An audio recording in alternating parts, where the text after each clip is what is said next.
نحمده ونصلي على رسوله الكريم اما بعد فاعوذ بالله من الشيطان الرجيم بسم الله الرحمن الرحيم رب اشرح لي صدري ويسر لي امري واحلل عقدة من لساني يفقهوا قولي۔ دعا کے آداب میں سے یہ بات آپ سب کو معلوم ہے کہ اگر دعا مانگنے سے پہلے اللہ کی تسبیح، حمد و ثنا، تعریف کی جائے تو یہ چیز اللہ تعالی کی رحمت کو جوش میں لانے کا ذریعہ بنتی ہے اور دعا کی قبولیت کا بھی۔ دوسری چیز درود شریف ہے، اس لیے دعائیں شروع ہونے سے پہلے تسبیح بھی ہے اور درود شریف بھی ہے۔ یہاں مختصر اس لیے لکھا گیا ہے کہ کم از کم یہ کلمات پڑھنا انسان کے لیے کچھ مشکل نہیں۔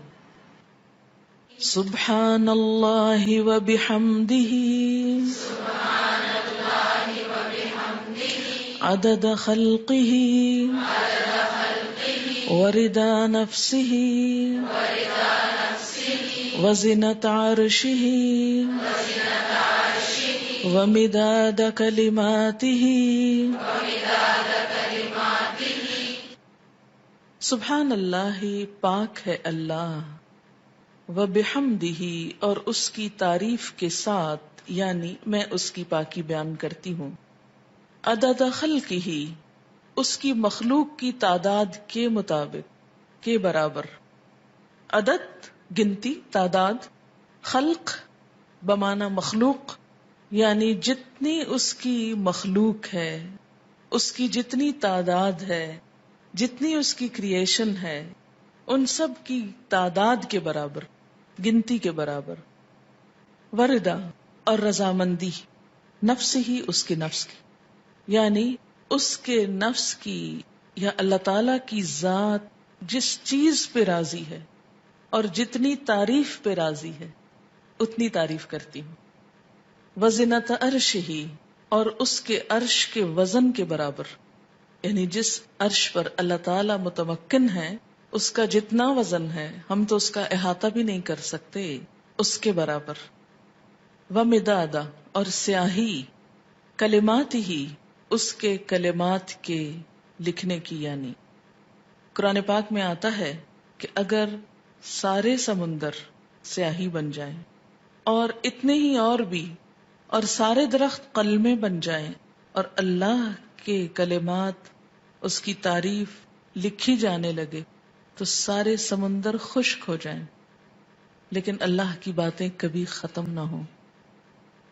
تو اس لیے اس کے کلمات یا اس کی باتیں لکھنے کے لیے جتنی سیاہی چاہیے اس کے برابر۔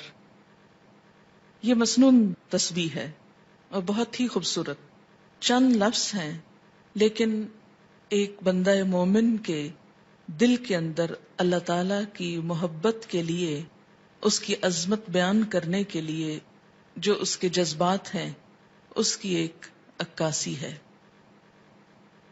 اب دیکھیں کہ اللہ تعالی کی ذات جتنی بلند ہے اور اس میں جتنی خوبیاں ہیں ان کا احاطہ کرنا ہم جیسے کم عقل اور حقیر انسانوں کے لیے ممکن ہی نہیں۔ نہ وہ ہماری عقل میں سما سکتا ہے، نہ ہمارے تصور میں، اور نہ ہی ہماری اتنی زندگی ہے، نہ ہماری اتنی قوت ہے، نہ اتنی طاقت ہے، مجال ہے کہ ہم واقعی اس کی تعریف کا حق ادا کر سکیں۔ اس کی تسبیح کائنات کی ہر چیز بیان کر رہی ہے۔ وَإِن مِّن شَيْءٍ إِلَّا يُسَبِّحُ بِحَمْدِهِ، کوئی چیز ایسی نہیں جو اس کی تسبیح نہ کر رہی ہو۔ وَلَٰكِن لَّا تَفْقَهُونَ تَسْبِيحَهُمْ، لیکن تم ان کی تسبیح کو سمجھتے نہیں ہو۔ سَبَّحَ لِلَّهِ مَا فِي السَّمَاوَاتِ وَمَا فِي الْأَرْضِ، تسبیح کر رہی ہے اللہ کی ہر وہ چیز جو آسمانوں میں ہے اور ہر وہ جو زمین میں ہے۔ جب ہر چیز اس کی تسبیح میں لگی ہوئی ہے تو میری زبان اس کی تسبیح سے خالی کیوں رہے؟ اگر میں نہیں کروں گی تو میری محرومی ہے۔ اللہ تعالیٰ کا تو کچھ بھی نقصان نہیں۔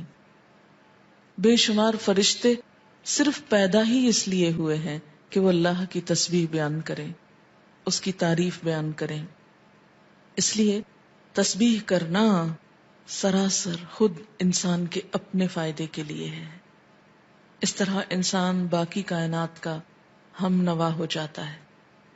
جس ذات سے جتنی محبت ہوتی ہے اس کے لیے الفاظ کا چناؤ اتنا ہی مشکل کام ہوتا ہے، اور اللہ کی تعریف کے لیے الفاظ کا چناؤ ہم عام انسانوں کے بس میں نہیں.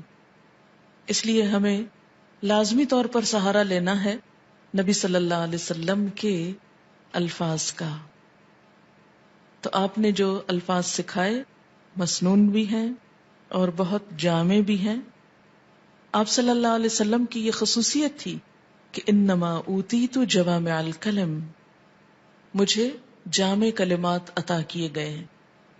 آپ صلی اللہ علیہ وسلم کی گفتگو کی ایک خوبی تھی کہ کم الفاظ میں بڑی بات کہہ سکتے تھے. تو یہاں بہت کم الفاظ میں بہت خوبصورت طریقے سے اللہ تعالی کی تسبیح بیان کی گئی ہے. تو جب بھی آپ دعا مانگنے لگیں تو اس سے پہلے اگر یہ چند لفظ بول لیں تو دعا کا وزن اور قبولیت اور اس کی خوبصورتی بڑھ جائے گی. اب دیکھیں کہ دعا کے شروع میں اور آخر میں تسبیح پڑھنا اور درود شریف پڑھنا یہ کہ ایسا ہی ہے کہ جیسے کسی کو کچھ دینے کے لیے آپ ایک خوبصورت جیسے گفٹ پیپر ہوتا ہے یا اچھا کوئی برتن ہو سکتا ہے یا کوئی بھی چیز جس میں آپ کوئی چیز ڈال کر دے رہے ہیں. مثلا آپ نے ایک خوبصورت خط لکھا اور گندے سے انویلپ میں ڈال کے دے دیں تو وہ تاثر کیسا ہوتا ہے؟ درست نہیں ہوتا. اسی طرح آپ اچھی سے اچھی بات کہنا چاہیں مگر الفاظ اچھے نہ ہوں تو اس کے اندر خوبی نہیں آئے گی اچھی سے اچھی بات میں. تو الفاظ کا اچھا چناؤ اور دعاؤں کے آگے پیچھے اللہ کی تسبیح یہ بہت ہی ضروری ہے اور بہت مفید ہے، اور اس سے بڑھ کر جامع الفاظ کم ہی ملیں گے آپ کو. اس لیے ان کو یاد بھی کر لیجئے اور عادت بھی بنا لیجئے. اب اس شعور کے ساتھ جو کچھ ہم نے اس کا معنی سمجھا ہے، مثلاً عدد خلقی ہی، تو آپ سوچئے ذرا کہ اس کی مخلوق کی گنتی. مثلاً کہا یہ جاتا ہے کہ آسمانوں پر جتنے ستارے ہیں اگر ان کو فرضی نام دے دیے جائیں، مثلاً ABCD، تو ان ناموں سے پکارنے میں یا ان کی صرف گنتی کرنے میں 400 ملین سال چاہیے، کیونکہ انسان نمبر ایک تو احاطہ ہی نہیں کر سکتا. اور اگر صرف گننے لگے ان کو، صرف ستاروں کو، ابھی زمین کے ذرات کو نہیں، ریت کے ذرات کو نہیں، اگر آپ میں سے ہر ایک کو پورا کراچی شہر مثلاً سمندر کے کنارے پہنچ جائے اور ایک ایک گلاس ریت کا اٹھا کر اس کو دے دیا جائے ہر شخص کے کہ اس کے ذرات گنو، تو میرا خیال ہے کہ صرف وہ ذرے گننے میں اس کو کئی سال لگ جائیں، ایک عمر بیت جائے. تو ہم نہ تو یہ ذرات گن سکتے ہیں، نہ یہ ستارے گن سکتے ہیں، اور نہ ہی ہماری اتنی عمر ہے.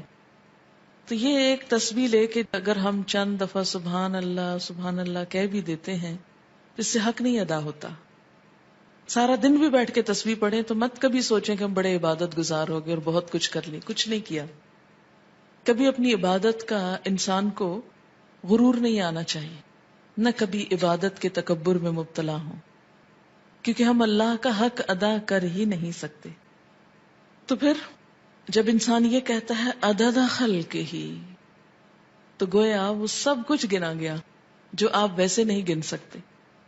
لیکن شرط یہ کہ دل سے کہیں عدد خلق ہی ورضا نفس ہی، اتنی تسبیح جس پہ وہ راضی ہو جائے، بس مجھے اس کو راضی کرنا ہے.